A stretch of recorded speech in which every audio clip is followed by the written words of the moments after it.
नमस्कार, मैं मंजीत सिंह अपने नए टॉपिक फेडरलिज्म संघवाद के साथ। ये कक्षा 10वीं का सिविक्स का नागरिक शास्त्र का अध्याय दूसरा है और इसका हम पहला भाग करने जा रहे हैं।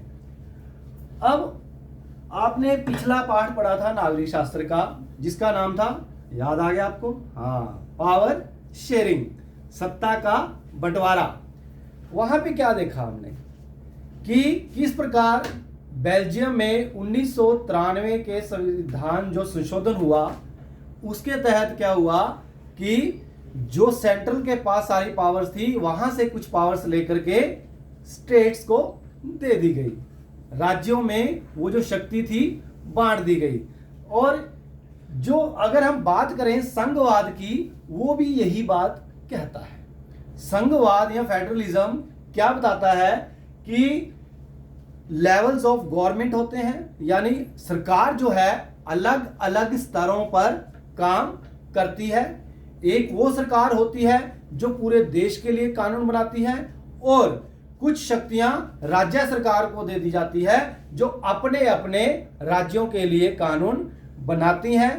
और सबसे बड़ी बात क्या होती है कि उनके बीच में डिवीजन ऑफ पावर होता है।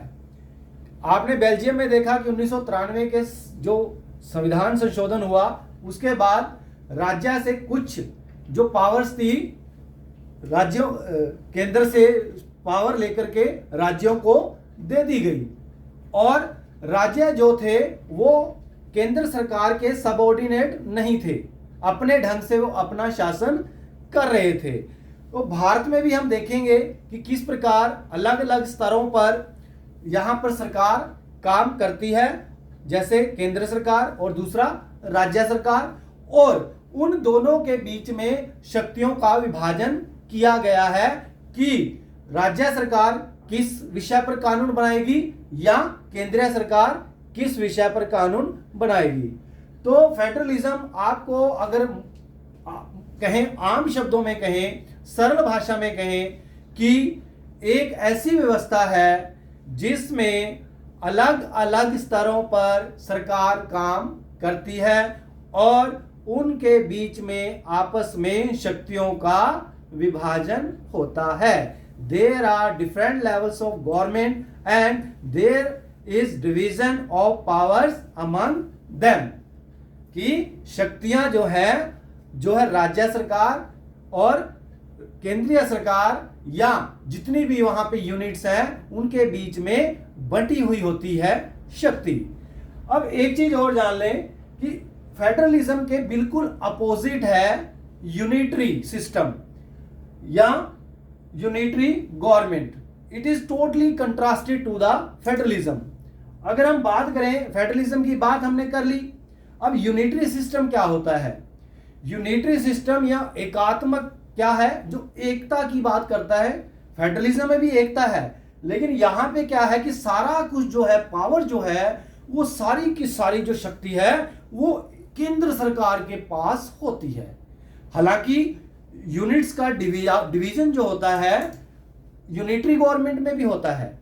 यहां पर भी राज्यों को शक्ति, राज्य है या एक तरफ केंद्र सरकार है, दूसरी तरफ राज्य सरकारें हैं, लेकिन जो शक्ति है वो सारी की सारी केंद्रीय सरकार के पास होती है यूनिटरी गवर्नमेंट में। जैसा ही केंद्रीय सरकार ने कहा, यूनिटरी गवर्नमेंट ने कहा, वैसा ही पालन करना पड़ता है स्टेट गवर्नमेंट्स को, जबकि फेडरलिज्म में ऐसा नहीं है। अगर यूनिटरी जो फेडरलिज्म है, अगर वहां पे सेंट्रल गवर्नमेंट कह रही है तो जरूरी नहीं है कि वही बात जो है स्टेट गवर्नमेंट उसको फॉलो करेगी। तो ये टोटली जो है कंट्रास्टेड है यूनिटरी गवर्नमेंट से फेडरलिज्म। अब अगर हम मोटे तौर पर देखें, हमने जो परिभाषा पढ़ी या जो भी फेडरलिज्म के बारे में जाना, अगर हम उसको देखें तो हमारे पास जो फेडरलिज्म की कुछ फीचर्स निकल करके सामने आती हैं, यानी संघवाद की विशेषताएं। ये हमने 7 भागों में इसको बांटा है और एक एक करके हम अभी इसकी बात करेंगे। तो पहली फीचर जो है, 2 और मोर लेवल्स ऑफ गवर्नमेंट, यानी जो सरकार है 2 या 2 से अधिक स्तरों पर काम करती है। जैसे भारत में है, आपको पता है यहां पर केंद्रीय सरकार है, राज्य सरकार है, और राज्य सरकारों के अधीन भी एक स्थानीय स्वशासन यानी स्थानीय सरकार है जो यहां पर काम कर रहा होता है। तो ये कह दिया कि यहां पर जो है सरकार अलग अलग स्तरों पर काम कर रही होती है। दूसरी बात क्या होती है फेडरलिज्म की? Different tears of government govern the same citizen in its jurisdiction. यानी ये जो दोनों सरकारें अलग होती हैं, चाहे राज्य सरकार है और दूसरी केंद्रीय सरकार है, वो क्या करती हैं कि इनका अपना अपना क्षेत्राधिकार होता है, ज्यूरिसडिक्शन होता है। वहां पे जितने भी नागरिक रह रहे हैं, वो वहां पे कोई भी नागरिक है वो केंद्रीय सरकार की बात भी मानता है और राज्य सरकार की बात भी मानता है। अगर आप बात ऐसे देखें कि ये देखिए, अगर हम ये दो गोले बनाएं और बाहर अगर हम ये कहें कि ये सेंट्रल गवर्नमेंट है और अंदर जो है स्टेट गवर्नमेंट है, स्टेट कई हो सकते हैं। अब आप देख रहे हैं कि सेंट्रल गवर्नमेंट का जो दायरा है वो ज्यादा है जबकि स्टेट गवर्नमेंट का दायरा छोटा है। अब इसमें क्या हमने बात की कि वहां के जो नागरिक हैं, जो सिटीजन हैं उस देश में रहने वाले, वो अपने राज्य में जिसमें रह रहे हैं उसमें जो नियम है, जो कानून है, उनका भी पालन करते हैं और जो देश के नियम है उनका भी पालन करते हैं। उदाहरण के लिए अगर कोई किसान है, उसको कोई मान लीजिए अपनी कृषि से संबंधित कोई समस्या आ पड़ी, तो वो कहां जाएगा? वो कहां जाएगा? सीधा अपनी जो राज्य सरकार है उसके पास जाएगा कि मेरे खेत में ट्यूबवेल नहीं है, मुझे इरिगेशन की समस्या से निपटने के लिए ट्यूबवेल लगवाना है। तो वो कहां जाएगा? अपनी राज्य सरकार के पास, क्योंकि ये विषय वो देखेगा। जबकि मान लीजिए उसने कहा कि मुझे अमेरिका जाना है, मुझे कहां जाना है? अमेरिका जाना है। तो अमेरिका जाने के लिए उसको क्या चाहिए? नेचुरली पासपोर्ट चाहिए, वीजा चाहिए, और ये स्टेट गवर्नमेंट नहीं कर सकती। तो ये जो है देश की केंद्रीय सरकार जो होती है वो करेगी। तो इस प्रकार क्या होता है कि केंद्रीय सरकार और जो राज्य सरकारें हैं वहां का जो नागरिक होता है दोनों के ही कानूनों को मानता है, क्योंकि ये डिवीजन हुआ है कि राज्य सरकार कहां पे काम करेगी और जो केंद्रीय सरकार है वो कहां पर काम करेगी। अब जो तीसरा इसका जो फीचर है वो क्या है? जब the jurisdictions of the respective levels और tiers of governments are specified. अब देख लीजिए हमने ऊपर क्या बात की थी? इरिगेशन की बात की थी, एग्रीकल्चर की बात की थी, या हमने पासपोर्ट वीजा की बात की थी। अब यहां पर क्या है कि जितने भी सरकारों का स्तर है, चाहे वो केंद्रीय सरकार है, राज्य सरकार, उनका जो क्षेत्राधिकार है, जो ज्यूरिसडिक्शन है, वो बटा हुआ है। हर व्यक्ति को पता है या हर सरकार को पता है कि राज्य सरकार किन विषयों पर कानून बना सकती है और केंद्रीय सरकार किन विषयों पर कानून बना सकती है। जैसा कि हमने बात की थी कि अगर किसी को ट्यूबवेल लगाना था तो वो क्या करेगा? सीधा राज्य सरकार के पास जाएगा, क्योंकि एग्रीकल्चर और जो इरिगेशन का जो विषय होता है वो राज्य सरकार के पास होता है अगर हम भारत के संदर्भ में देखें। और अगर किसी को पासपोर्ट बनवाना है, वीजा बनवाना है, तो वो एक फॉरेन अफेयर है। और फॉरेन अफेयर में क्या होता है? फेडरलिज्म में, क्योंकि वो नेशनल इंपोर्टेंस का विषय है, इसलिए वो पूरे देश के लिए वो सेंट्रल गवर्नमेंट के पास होता है। तो इस प्रकार ज्यूरिडिक्शन बताया जाता है कि राज्य सरकार का क्या है और केंद्रीय सरकार का क्या है। फिर क्या है? Courts have the powers to interpret the constitution and the powers of different levels of government. अब कहीं बीच में किसी विषय को लेकर के या कहा जाए किसी शक्ति को लेकर के दोनों के बीच में अगर विवाद पैदा हो जाए, राज्य सरकार कहे कि ऐसा होना चाहिए, केंद्रीय सरकार कहे ऐसा होना चाहिए, तो ऐसा अगर कॉन्स्टिट्यूशन वो उस देश का है तो वो जो कॉन्स्टिट्यूशन जो है वो उसमें साफ लिखा होता है कि राज्य सरकार किन विषयों पर कानून बनाएगी या केंद्रीय सरकार किन विषयों पर कानून बनाएगी। और अगर फिर भी वो आपस में झगड़ते हैं किसी बात को लेकर के, तो वहां पर कोर्ट्स हैं, न्यायालय बने हुए हैं। जुडिशरी जो है वो ये तय करेगी कि कौन सा विषय किसका है या किसका जो मामला है या जो विषय है वो ज्यादा प्रभावी होगा। ये सारे का सारा कॉन्स्टिट्यूशन का सहारा लेकर के जो कोर्ट्स है वो इंटरप्रेट करेगी। अगली जो विशेषता है वो है the fundamental provisions of the constitution can not be changed unilaterally. अभी संविधान में जो भी विशेषताएं हैं या संविधान में जो भी प्रोविजन है, ये नहीं है कि केंद्रीय सरकार ने कहा कि चलो इसको चेंज कर लो। ऐसा नहीं होगा। सरकार, जो केंद्रीय सरकार है, अपनी मर्जी से नहीं चेंज कर सकती।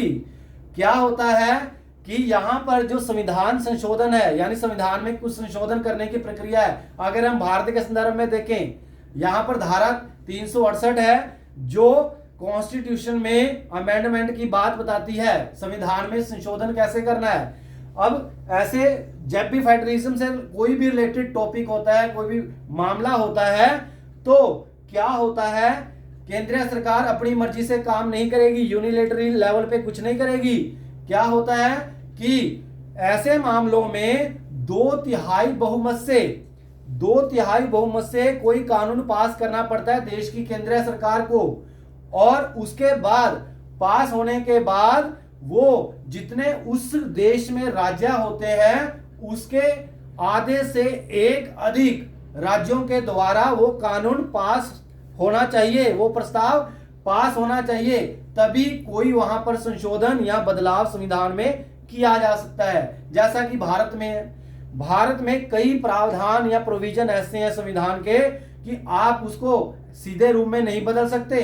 आपको पहले 2/3 बहुमत से अपनी जो देश की केंद्रीय सरकार है, जो पार्लियामेंट है, वहां पास कराना पड़ेगा। उसके बाद उसी विषय को अगर आप चेंज करना चाहते हैं तो आपको वहां पर जितने भी राज्य हैं उनमें से आधे से एक से अधिक राज्यों के द्वारा वो पास होना चाहिए। यानी भारत में 28 राज्य हैं, तो कम से कम 14 ऐड करेंगे तो एक और, तो इसका मतलब 15 राज्यों के द्वारा वो वहां पर कानून, वहां की जो लेजिस्लेचर है उसके द्वारा पास होना चाहिए।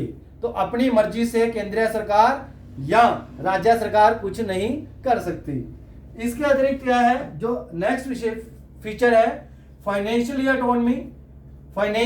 ऑटोनॉमी कह सकते हैं इसको, कि स्वायत्तता दी गई है धन के मामले में भी, वित्तीय स्वायत्तता, specification of source of revenue, कि केंद्रीय सरकार को पैसा कहां से आएगा, राज्य सरकार को पैसा कहां से आएगा, ये पहले ही तय है, निश्चित है, स्पेसिफाई किया गया है इस चीज को। ये नहीं कि एक दूसरे के ऊपर निर्भर रहेंगे, या राज्य सरकारें कमजोर हैं तो केंद्र सरकार के ऊपर कमजोर रहेगी, ऐसा नहीं है। राज्य सरकार को भी पावर दी गई है कि उसको पावर, जो रेवेन्यू है वो कहां से मिलेगा।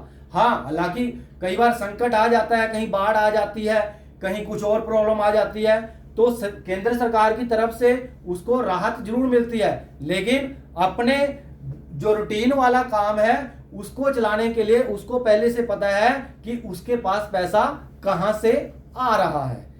इसी के अतिरिक्त जो अंतिम इसकी विशेषता है, the federal system has dual objectives. इसके 2 उद्देश्य होते हैं। ये जो फेडरलिज्म है, जो संघवाद है, ये दो विशेष उद्देश्यों की पूर्ति करता है। क्या? To safeguard and promote unity in the country, कि देश के अंदर जो एकता है उसको बनाए रखने की बात करता है, और इसके साथ ही टू अकोमोडेट रीजनल डिस्पैरिटी, कि जो भी अलग अलग राज्यों के बीच में असमानता है, रीजनल डिस्पैरिटी है, उसको दूर करने का प्रयास करता है। तो इस प्रकार हम देख रहे हैं कि फेडरलिज्म क्या है और उसकी जो विशेषताएं थी हमने एक एक करके उसको डिस्कस किया। आने वाले वीडियो में हमें देखेंगे कि भारत कैसे फेडरलिज्म है और कैसे वो कौन सी फीचर है जो उसको फेडरल वाली विशेषताओं की तरफ लेकर के जाती है। और इसी के साथ धन्यवाद।